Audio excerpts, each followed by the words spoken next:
Assalamualaikum warahmatullahi wabarakatuh. Halo semuanya. Perkenalkan, nama saya Dina Serinita Mesitorus, mahasiswa PPG Prajabatan tahun 2022 Universitas Muslim Nusantara Al-Wasliyah Medan. Pada video ini, saya akan membahas mengenai kesimpulan dan refleksi setelah saya mempelajari topik 1 Filosofi Pendidikan Indonesia mengenai perjalanan pendidikan nasional untuk tugas koneksi antar materi. Ki Hajar Dewantara menjadi kiblat para guru sebagai sosok yang diteladani.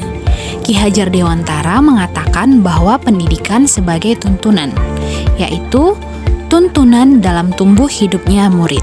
Pendidikan di Indonesia telah ada sejak sebelum kemerdekaan. Namun, pada saat itu tidak semua orang dapat mengenyam pendidikan. Pendidikan saat itu didasarkan pada golongan penduduk menurut kelas sosial atau keturunan serta golongan kebangsaan yang berlaku. Pembelajaran pada saat itu hanya sebatas menulis, membaca, dan menghitung, dan hanya untuk mendidik calon pegawai dan mendukung usaha dagang oleh pemerintah Hindia Belanda. Oleh karena itu, bangsa Indonesia menginginkan adanya perubahan pada pendidikan. Maka, mereka, tokoh pejuang pendidikan Indonesia, tidak tinggal diam. Ki Hajar Dewantara menjadi tokoh yang berperan penting dalam sejarah pendidikan Indonesia. Ki Hajar melakukan gerakan transformasi untuk perkembangan pendidikan Indonesia pada saat itu. Akhirnya, pada tanggal 3 Juli tahun 1922, Ki Hajar Dewantara mendirikan organisasi Taman Siswa. Taman Siswa tersebut menjadi gerbang emas kemerdekaan dan kebebasan pendidikan di Indonesia. Terdapat banyak sekali pemikiran-pemikiran Ki Hajar Dewantara untuk kemajuan pendidikan di Indonesia. Prinsip Tutwuri Handayani yang menjadi semboyan resmi dari implementasi sistem pendidikan nasional yang digunakan saat ini merupakan gagasan beliau.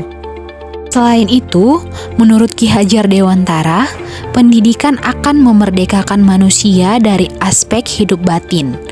Melalui pendidikan, manusia dididik agar memiliki otonomi berpikir dan mengambil keputusan, martabat, serta mentalitas demokratik. Pemikiran Ki Hajar Dewantara tersebut diadaptasi dan diimplementasikan pada kurikulum saat ini, yaitu kurikulum Merdeka Belajar. Kurikulum Merdeka Belajar memiliki esensi yaitu kebebasan berpikir yang ditujukan kepada siswa dan guru sehingga mendorong terbentuknya karakter jiwa merdeka. Karena peserta didik dan guru dapat mengeksplorasi pengetahuan dari lingkungannya. Setelah mempelajari topik 1 mengenai perjalanan pendidikan nasional, saya banyak memperoleh pengetahuan dan pengalaman, serta terdapat perubahan yang saya alami. Di antaranya, saya menjadi paham mengenai sejarah dan perjalanan pendidikan Indonesia dari sebelum merdeka hingga setelah merdeka, serta pemikiran-pemikiran Ki Hajar Dewantara yang diadaptasi dan diimplementasikan di pendidikan Indonesia saat ini. Selain itu, saya juga menjadi paham bagaimana menanamkan mindset bahwa sejatinya guru hanya dapat menuntun hidup dan tumbuhnya kekuatan-kekuatan peserta didik sesuai dengan kodratnya dan tidak dapat memaksakan kehendak guru.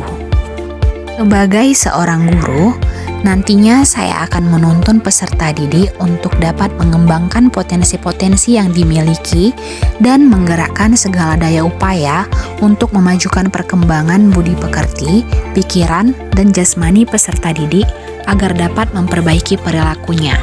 Saya akan menciptakan lingkungan belajar yang kondusif dan menyenangkan, serta menggunakan model-model pembelajaran yang dapat memerdekakan peserta didik dalam mengeksplor materi pembelajaran, sehingga potensi-potensi yang mereka miliki dapat berkembang. Sekian dari saya, terima kasih sudah mau menonton. Wassalamualaikum warahmatullahi wabarakatuh.